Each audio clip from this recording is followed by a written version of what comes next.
Hello, my name's Neil Phillips and I live in Telford. Up until now I've always voted Conservative in every single general election, but not this time. I want to give you my main reasons why I can't vote Conservative on 8th of June. And it's not just because the Conservative candidate is Lucy Allen, but I will have something to say about Lucy Allen a bit later. This memorial is to Captain Matthew Webb. He was the first person to swim the English Channel, and he was born in a house just over there where the supermarket is located now. Now, Captain Webb's father was a doctor, which brings me to my first reason why I can't support the Conservatives: the dreadful state that the National Health Service is in at the moment. Now, the Conservative manifesto last time had a section, and it was headed up protecting and improving our National Health Service. That's what it said, protecting and improving our National Health Service. I look at what's happening nationally and locally, and I can't honestly see that is happening. Our A&E at the Princess Royal Hospital and our Women and Children's Unit are under threat. The proposal at the moment is that they will be downgraded significantly. Only 3 years ago, Jeremy Hunt gave a promise to the people of Shropshire that we will keep both of our A&Es, one at Shrewsbury, one at Telford. And at the moment, it looks as if that promise is going to be broken.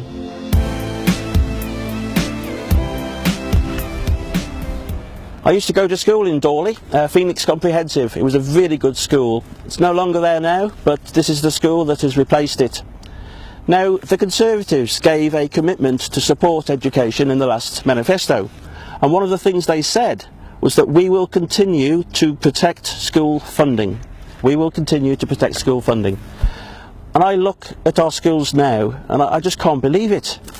It was only very recently that over 500 head teachers of schools sent a letter to Theresa May accusing her of taking the education system to breaking point.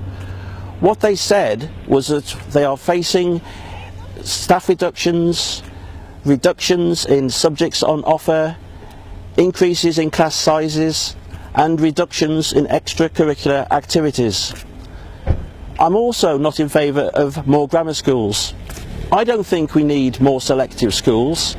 I think what we need is to make our existing schools even better, so that every pupil has the same opportunity for a great education, for a really good start in life.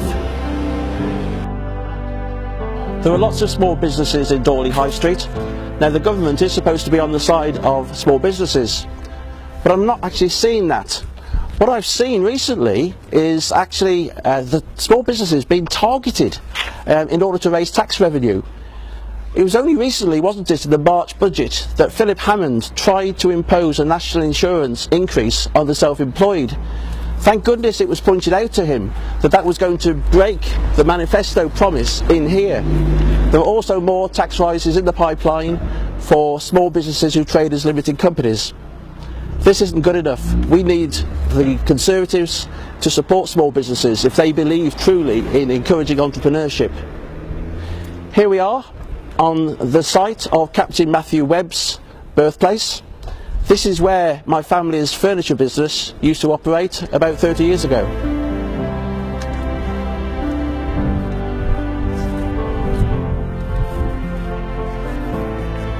My final reason for not voting Conservative on the 8th of June is the Conservative candidate herself, Lucy Allen. Now, it was only a few weeks ago that Lucy Allen was nearly deselected by an attempt by a number of Conservative members. Now, if Lucy Allen does not command the full support of her own party, how can she expect Telford voters to support her? Over the last 2 years, Lucy Allen has been in the headlines on more than one occasion, often for the wrong reasons. And the one I'll never forget is the "Unless You Die" email, when she altered a constituent's email and added the words "unless you die," giving the impression to many people that the constituent wished her dead. Now, Lucy Allen claimed that the words "unless you die" came from a separate email, but I've not seen that separate email. She was supposed to give an interview to the BBC, but she pulled out of that interview because she did not want to answer questions on that "unless you die" email. If we look at what Lucy Allen has done for Telford over the last 2 years, well, she made her top priority being the preservation and improvement of services at the Princess Royal Hospital. But our A&E and Women and Children's Unit in their current form are under threat. The current proposal is that they will be downgraded significantly. I don't think Lucy Allen has fought hard enough to retain services at the PRH. On the 23rd of April there was a march in support of the hospital. It brought together all aspects of the local community, of all ages and of all political beliefs. The press were there, the TV cameras were there. This would have been a great opportunity for Lucy Allen to show her solidarity with the people of Telford and to support the PRH. Sadly, Lucy Allen was not there. So I actually share the view of those members of the Conservative Party who actually believe that Lucy Allen is not the right person to be Telford's MP. Nothing great is easy. Well, on the 8th of June, we all have the chance to do something great for Telford. Vote Labour, vote Culdip Sahota.